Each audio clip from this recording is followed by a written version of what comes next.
Pense nisso.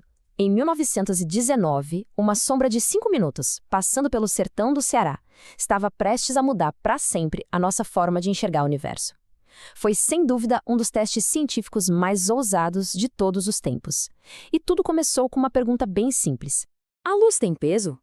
Ou, colocando de outra forma, será que a gravidade de um objeto gigantesco como o nosso Sol é capaz de desviar um raio de luz que passa ali por perto?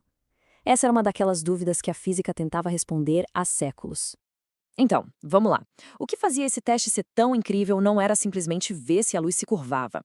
A física de Newton, que era lei na época, já dizia que sim. A previsão era de um desvio mínimo de cerca de 0,87 segundos de arco. Mas aí veio a teoria completamente nova e radical de Albert Einstein, a relatividade geral, fazendo uma aposta muito, mas muito mais alta. Um desvio de 1,75 segundos de arco. É, exatamente o dobro.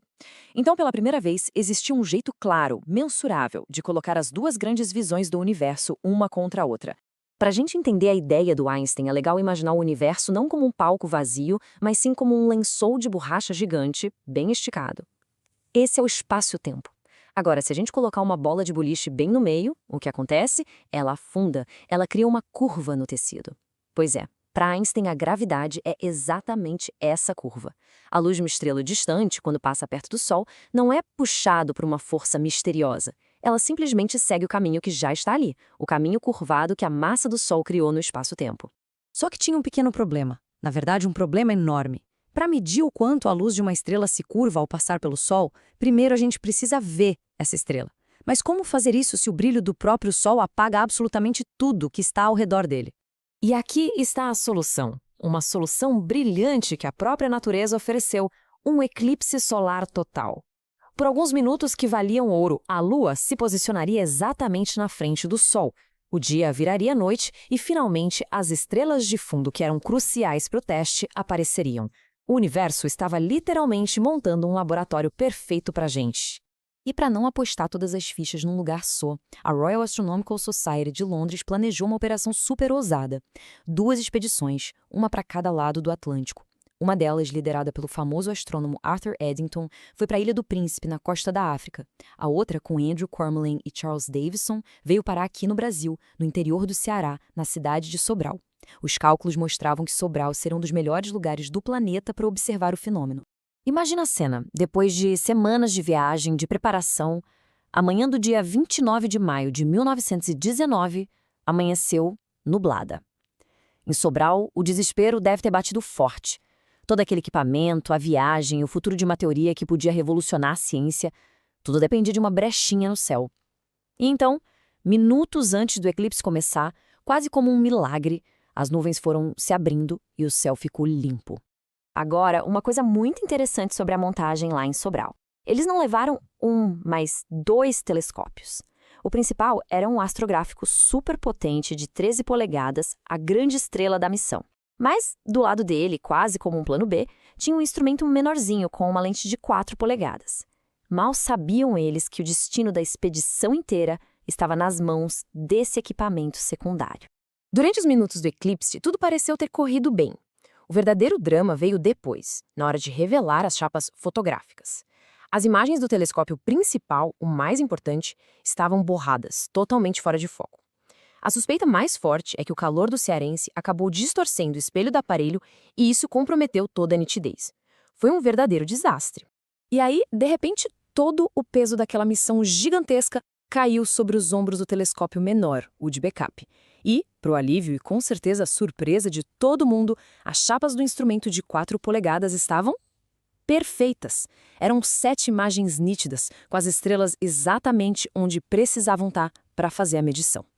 O herói improvável da expedição salvou o dia. Mas calma que o trabalho estava longe de acabar. A equipe ainda teve que esperar até julho, quando aquele mesmo grupo de estrelas estivesse visível no céu noturno, para poder tirar fotos de referência sem a influência do Sol por perto. O processo era de uma paciência incrível. Comparar a posição das estrelinhas nas fotos do eclipse com as fotos de referência para medir um desvio minúsculo, algo menor que a espessura de um fio de cabelo visto a metros de distância. E agora vamos para os resultados. Este gráfico aqui resume tudo de forma espetacular. A previsão de Newton era de 0,87 segundos de arco, a de Einstein, 1,75, e o valor que foi medido nas chapas de alta qualidade lá de Sobral, 1,98 segundos de arco. O número, por si só, não deixava muita margem para dúvida. E essa tabela mostra os dados consolidados. A equipe da Ilha do Príncipe, que também teve problemas com o tempo, conseguiu um resultado de 1,61. Apesar de ter uma margem de erro maior, também apontava para Einstein, mas foi o resultado preciso de Sobral, aquele que veio da pequena lente de 4 polegadas, que deu para a comunidade científica a prova forte, a evidência que eles precisavam para começar a reescrever os livros de física. No dia 6 de novembro de 1919, numa reunião muito formal em Londres, os resultados foram anunciados ao mundo. Foi um verdadeiro terremoto na ciência. A visão de universo de Isaac Newton, que era a base de tudo por mais de 200 anos, estava dando lugar a uma nova realidade. E Albert Einstein, um físico alemão que até então era conhecido só nos meios acadêmicos, virou, da noite para o dia, a maior celebridade científica do planeta. A grande lição que o experimento de Sobral nos deixou é muito profunda. Foi a primeira prova, a primeira observação de que a gravidade não é uma força invisível que puxa as coisas. Ela é, na verdade, uma consequência da geometria do próprio universo.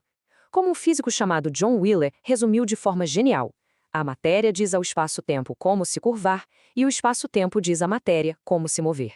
A história de Sobral é uma lembrança muito poderosa de como a ciência avança, com perguntas ousadas, observações super cuidadosas e, claro, às vezes com uma ajudinha da sorte com as nuvens. E isso nos deixa com uma última pergunta para refletir. Que outras verdades sobre o nosso universo ainda estão por aí, só esperando pelo próximo eclipse, pelo próximo telescópio, pela próxima grande observação para finalmente serem reveladas?